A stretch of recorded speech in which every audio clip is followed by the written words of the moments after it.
Hey everybody, welcome to another YaV1 video.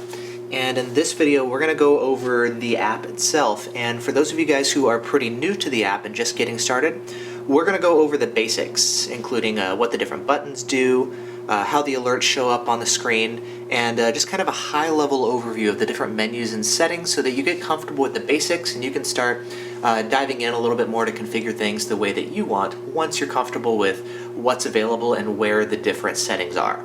So we're not going to go into crazy detail about the ins and outs of every single setting and feature, but we are going to give you more of a high-level understanding of how to use the app and where things are. So to start us off, let's take a look at how alerts show up on the screen.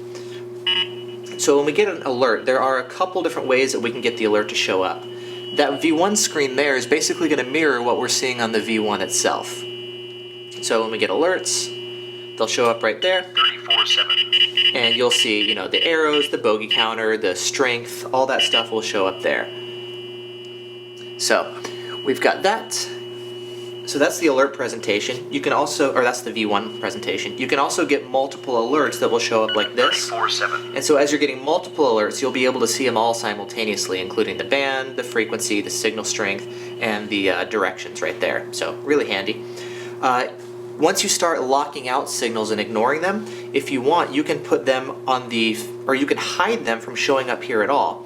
So we'll get into this a little bit in the lockout section, but alert will always show you all the signals that it's seeing. As it starts filtering out signals such as locked out signals, if you don't want to see those and you only want to see signals that are new, that's what the alert screen is for. And then the tools option here is going to let you quickly jump between some of the basic settings, such as adjusting what speed below which all the signals will be muted. They'll still show up, and you can adjust them with the filters and stuff, but anything right now below 35 miles an hour will get automatically muted, which is great for city driving. Basically, GPS-based savvy emulation. You can also pre-program a number of different settings for your V1 so that you can quickly jump between different settings and options without having to go in and manually tweak every setting one by one. Same thing with custom sweeps. If you pre-program a couple of your favorite custom sweeps, you can switch between them on the fly. And then on the bottom, you've got some lockout stuff. So right now you can see I've got my GPS lockouts turned on. If I want to stop the learning process, I can put it into frozen. And if I want to turn off automatic lockouts, I can do that there. So that's the auto lockout process in the tools menu. Press that button to reconnect.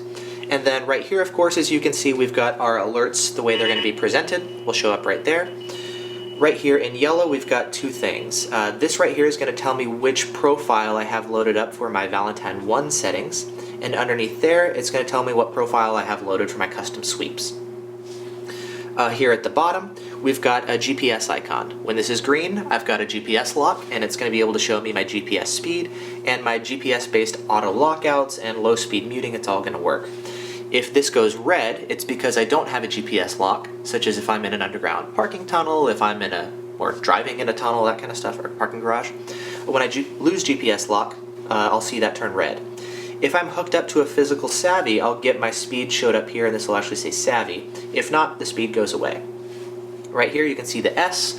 As I'm driving around, that'll actually tell me as a compass what direction I'm going in. So right now, if I was driving, I'd be going south. Up here on the top, we've got two buttons. One is going to be a red, let's do this. So as you can see, the alerts are showing up here on the V1. If I want to put the V1 into dark mode, I can do that with the button there. If I want to show the alerts on the V1, I can do that here. The audio alerts will always go through here. I can adjust this. I can mute the alerts, but I can't stop the alerts altogether.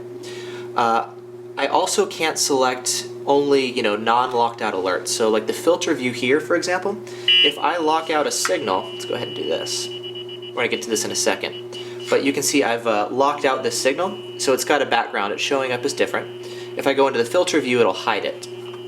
On the V1, there's not actually a way to hide the alerts from showing up here. So whether it's locked out or not, it'll always show up here on the screen. I can only nuke all alerts or show all alerts, and then I can adjust the audio stuff. But as far as the visible display, I can adjust that here in the app, but I cannot adjust that here on the V1. So a quick note. Let's go ahead and unlock this alert and that's GPS lockouts. which again we'll get into here in just a moment. There's also an option, this green button here is the speaker. If you want to basically always mute all signals, you can do that way. That's pretty useful. It'll still visually show them, but it's just going to filter out all the signals and hide them that way. So if you're driving around and you don't want to be bothered with alerts, if you got somebody in your car and they're annoyed with radar detector beeps, for example, you can mute all alerts. There's also the option of having a second green button right here, but I've turned that off for now. Okay, so that's the basic interface of YaV1. Let's go into now the different settings. So when we go back, this is the main screen when you first launch the app, and you can see it'll tell me again my settings profiles. You just tap it to connect to the V1, and then you go back so that you can go in and adjust the settings. If your phone has 4 buttons here, one of them will be for menu. Because mine has only 3, there's now these 3 dots here, just an Android thing. Tap that, and it's going to pull out the menu here. So we'll go through these one by one and just kind of give you an idea of the basics of what is going on with these different settings. So we'll start here with the settings. The settings option is for the app settings, so YaV1 itself. And as you can see, we've got a couple different subsections here. So we'll start with general settings, and this is going to give us an idea of some of the basics. So we've got our startup parameters. This is going to tell us how we want the app to start up. Things like if we want our V1 to go dark when we connect, if we want the app to automatically connect to the V1, things like that. That's all adjustable here. Underneath there, we can adjust our GPS settings. So you do want GPS turned on for things like low-speed muting and lockouts. And then you can adjust your savvy emulation, like I've got it set to mute all things below 35 miles an hour, for example. So here you can tweak some of the GPS-based options. If you go into the advanced settings, you can really go in and fine-tune some of the GPS stuff and some of the advanced settings, but for most people you're not really going to need to mess with this kind of stuff. This is more like debugging and advanced options. Okay. Next we'll go into the display, which oddly enough has to do with how alerts display on the screen. So you can adjust kind of the priority of the alerts, that speaker button I was showing you. Go in here, you can display the voltage now of your car, your alternator when you're running, which can be handy. Overlays, these are really handy. I love these. And what overlays are for is, if you've got the app backgrounded, anytime you get alerts, they'll show up here on an overlay. So if you're running, for example, Waze in the foreground and you've got YaV1 in the background, your alerts will still show up here. And then at any time you can tap on it and bam, you're right into the app. You can also set it up so that locked out alerts in the filter view, right now I don't have it locked out, but you can set it up so that locked out alerts don't show up on the overlay, or they do, depending on how you want. So that's all under the overlay settings. You can go in and display what alerts, where in the screen it shows up, how it displays, so you've got all your overlay options right down there. At the bottom, you can change some of the filters as far as how things are displayed. Like, do you want to show, K-band signals, if it's in the box, out of the box, which we'll get into in just a second. And that's going to be some really useful stuff to really fine-tune how the alerts and which alerts actually show up for you. Okay, so we'll get into that in a bit. Sound. Obviously the V1 has its own speaker, and so the V1 can go off for the alerts. You can also have the phone go off for the alerts and customize the sounds if you like. So if you want to do that, you see I've got it turned on. And I prefer the sounds coming from the V1. Some people prefer it coming through the phone and then playing through their car speakers. Totally up to you. And so you can really go in and tweak a lot of the sound stuff here for the app, of how the app will alert with sounds. And the only thing I use is, I'll show you that in a bit with KA alerts and how that works. Lockouts. With this one you do have GPS-based lockouts. You are going to want to turn it on, and this will enable by default lockouts on K-band and X-band. If you want to enable KA-band, there's the option there. It is off by default because it can be dangerous, but if you know what you're doing, you can turn it on and actually lock out KA-band speed signs, which is pretty handy. You can adjust the background colors of how lockouts show up. If you have an automatic lockouts, which happens just, you turn on auto lockouts and it automatically starts learning and locking out stationary false alerts. Those will show up. You can see I've got it set up with the blue background. If I manually lock out a signal, I'll have it show up in purple so that I can tell the difference. Might be kind of pinkish on the screen. Cool, whatever. And then if I whitelist a signal, which is kind of the opposite of a lockout will say, whenever you see this signal, always mute it. A whitelist alert will say, whenever you see this signal, never ever mute it. Always alert this one. And when you have a white out signal, it'll display with a white background. And of course you can go in and change it. The lockout expert settings let you really go in and fine tune a lot of the lockout stuff, which I'd probably recommend not messing with this too much. You can do things like lockout after you detect a signal 3 times and a whole bunch of really fine tuning stuff. One thing that I do like is having an already detected color. The first time it sees the signal, it'll treat it like brand new. Because I have it set to lock out after 3 times, the third time it'll be locked out. I've got it set up so that the second time it sees the signal, it does give me a light blue background, and this says, hey, I've seen this signal before. It's in the process of being automatically locked out, but it is not yet locked out. So the second time I see it, it'll be a light blue color.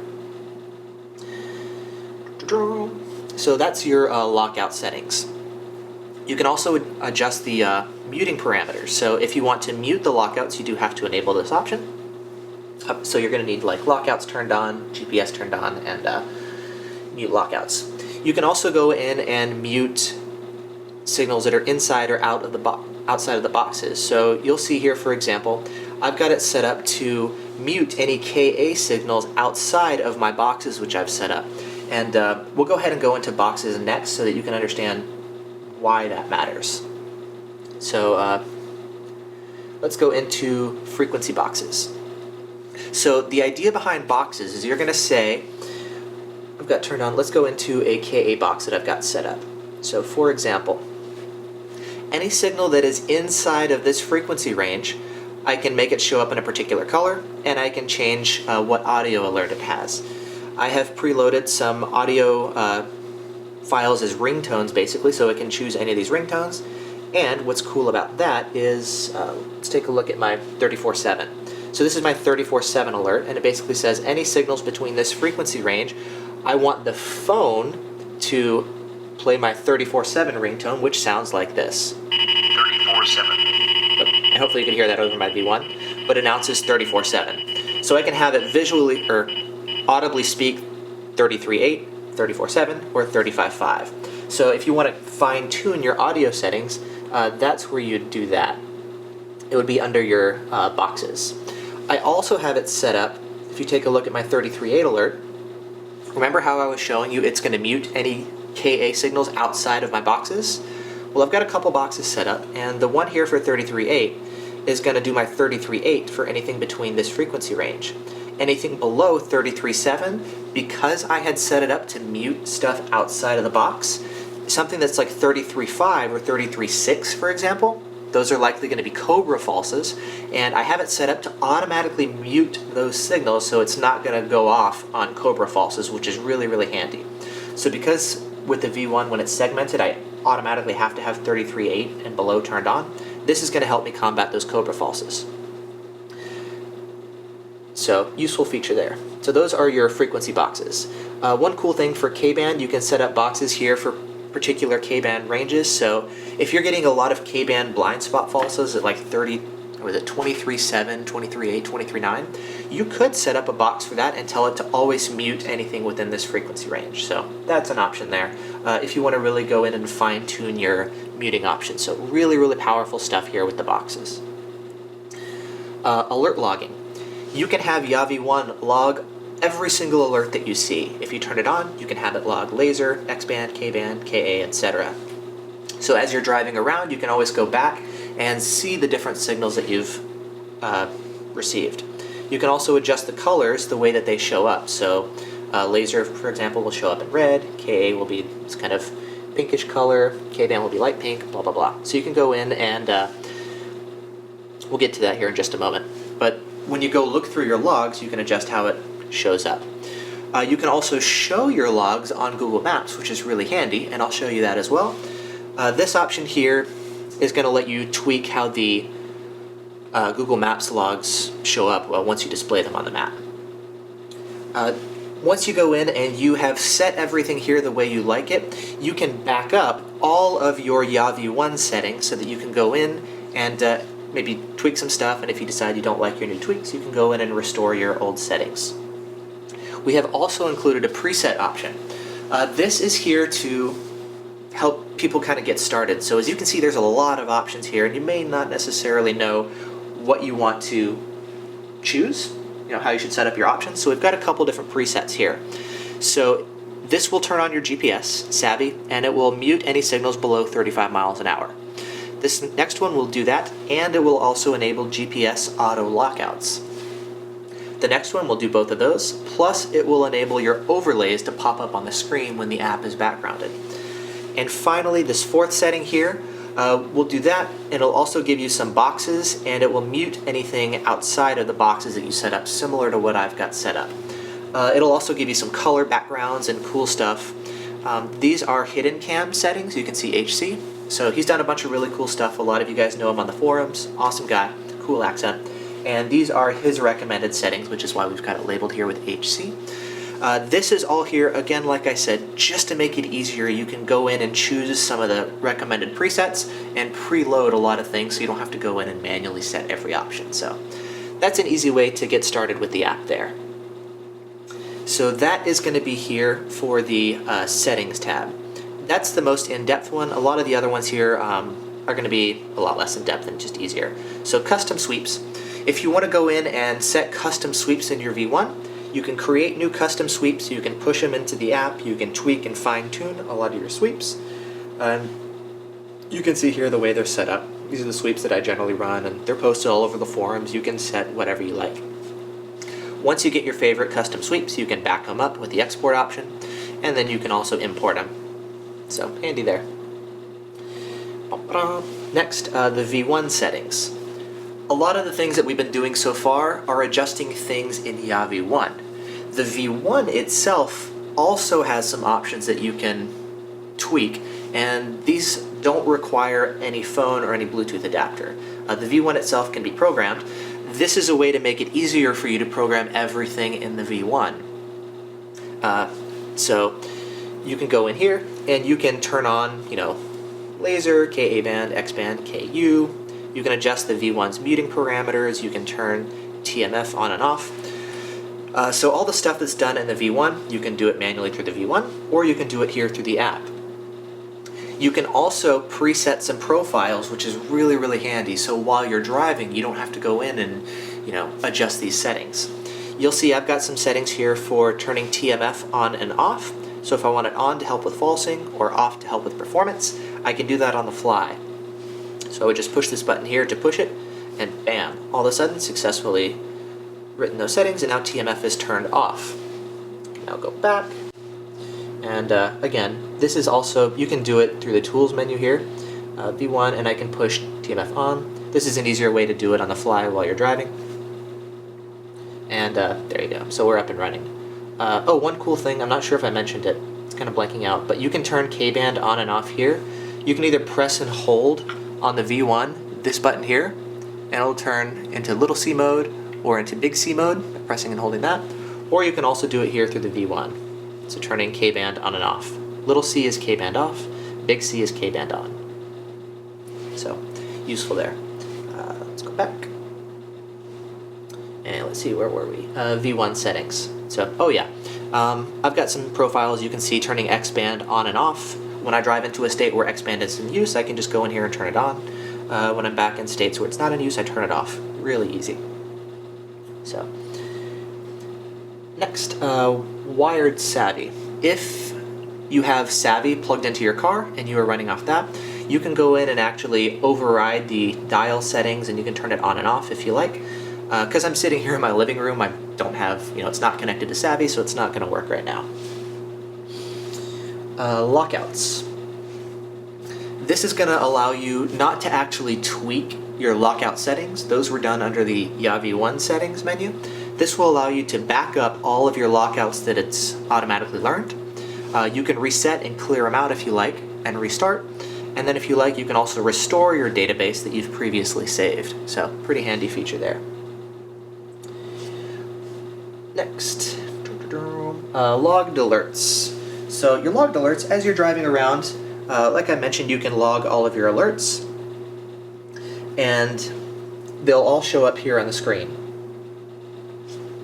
Cool. So what we can do here is we'll go in, driving around yesterday, went to the grocery store, you know. Let's go ahead and load up my logged alerts from yesterday. And you can see there's a laser alert. It might have been I triggered it, just testing stuff. There's K-band. The dark blue ones are locked out alerts. The pink ones are non-locked out alerts, so probably blind spot falses, for example. Like here's a Mercedes, I remember, 24074. So all this kind of stuff. So let's say I want to pull up this one, for example. So we check that box, and now we'll go look at the map. And as long as you have an internet connection, I do right now since I'm connected over Wi-Fi, you can see.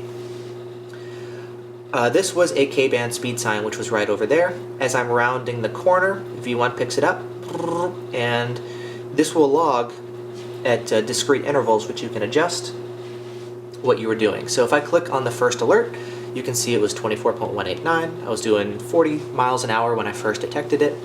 I was going westbound. It was ahead of me. 2 dots, signal strength. A whole bunch of really, really useful information. And this is awesome for those of you guys who are posting dash cam footage. You can actually show an overview of the entire encounter. So you can show it on the map. You can show how fast you were going when you first detected the signal, how long you were detecting it for, what the terrain looks like. I mean, a whole bunch of really useful information just automatically done there. So this is great, and then you can save a screenshot and post it on the forums along with your dashcam footage. So really useful feature there. I love this. Next, so those are your logged alerts. Oh, that is one of the features where you do need an internet connection. Almost everything else you don't. So, devices. This will show you, you can see I've got 2 devices here paired with my phone. The V1 connection is the Bluetooth dongle that I use to connect to the V1. The other one is the Passport Max 2, which I can use to connect to the Max 2. Obviously the Max 2 is not compatible with Escort Live. This just shows me the devices that my phone uses over Bluetooth. So, bam. The About screen will pull up things like version information of the app, YaV1, serial number, car's voltage, and just some basic About information. How many lockouts I've got saved, storage files, whatever. So, an About screen. The demo probably isn't going to work right now. I have to disconnect, but this will just simulate a bunch of alerts on the screen so that you can test out different parameters that you've got. And then if you want to quit the app, there's the option right there. So yeah, there is a basic overview of YaV1. Cool, pretty simple and straightforward. Again, as always, if you have any questions, you can always ask below. But hopefully that'll help you guys get started with running the app and getting familiar with a lot of the basics and how to use the app, and just kind of help with that learning curve associated with a new app that's got a lot of really useful features. So there you go. Thanks for watching. Hope this is definitely helpful for you guys. And for those of you who are new to YaV1, welcome. You are in for a serious treat. This is good stuff. So welcome to the club. Glad to have you on board. Catch you guys next time. Bye.